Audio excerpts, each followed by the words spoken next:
Hello दोस्तों, आज हम सीखेंगे प्राइस अलर्ट लगाना, क्योंकि प्राइस अलर्ट बहुत ज़्यादा इंपॉर्टेंट होता है। चलिए वीडियो को शुरुआत करते हैं। सबसे पहले आपको अपने फ़ोन का ऑटो अलर्ट को ऑन करना है। फिर आपको मोड हो जाएगा।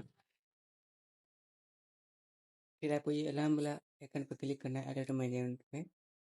यहाँ पर आपको दिखेगा लिस्ट और लॉग। आपको यहाँ पर लिस्ट पे आपको करना है, क्रिएट अलर्ट को आपको करना है।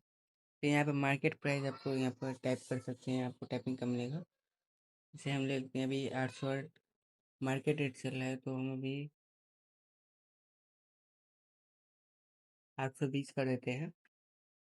फिर आपको क्रिएट कर देना है और आप देख सकते हैं यहाँ पर हमारा लग चुका है और यहाँ पर हमें नोटिफिकेशन भी गिर गया है।